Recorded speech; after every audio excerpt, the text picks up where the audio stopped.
Well, Paul Moorcraft is the director of the Centre for Foreign Policy Analysis based in London, joins us now there from us live. So China treading a very fine line here. Is it able to maintain relations with both Sudan and South Sudan?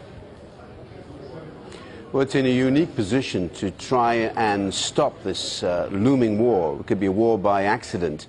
Now, China has traditionally been very close to the government in Khartoum over 20 years, primarily about oil, but also about arms and also about diplomatic support. For example, President Bashir in the north has been indicted at the International Criminal Court. So China's given a lot of top cover to the north.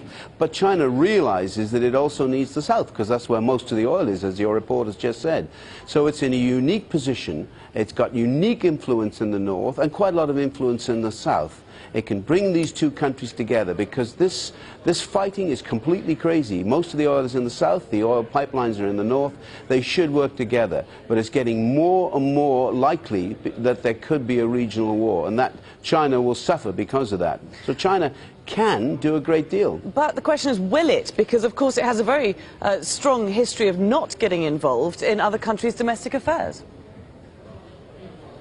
Well, China always officially says it doesn't believe in intervention, but it has already involved itself in Sudan. It's been very involved with the African Union UN peace process in Darfur.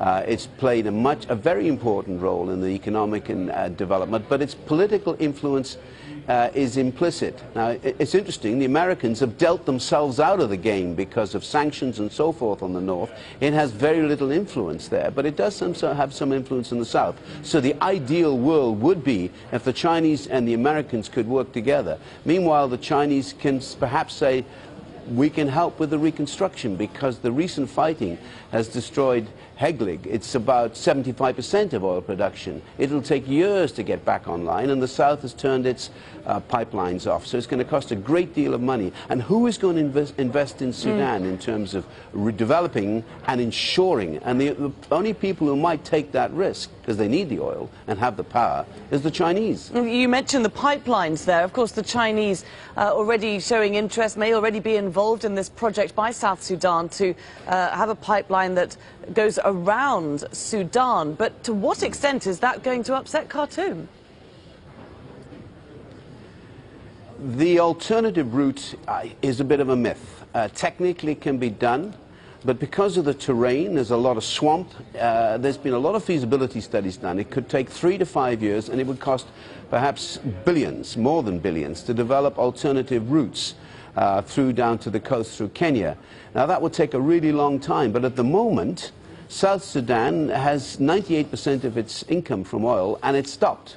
And North Sudan has lost its income. So there is a pressing need to talk in the next few days, few weeks, not wait years for possible alternative routes. And you remember that the oil, the quality oil, is reaching a peak at the moment. There's not that many years of oil that has been discovered, which is of quality oil. So they need to talk now, because at the moment the arms suppliers are trying to help South Sudan because South Sudan lacks air power to deal with the northern air superiority. So already deals are going on in neighboring states to supply interceptors and fighter bombers. So it's already looking dangerous. And the Chinese, let's hope, over the next few days, a deal can be done in Beijing which can bring peace to an important region, because there's chaos throughout North Africa, throughout the Sahel, Mali and so forth. There's pro-Al-Qaeda franchises which are causing lots of problems. So there needs to be peace in this region. OK, Paul Moorcraft, we'll leave it there. Thank you very much for joining us with your thoughts there from London.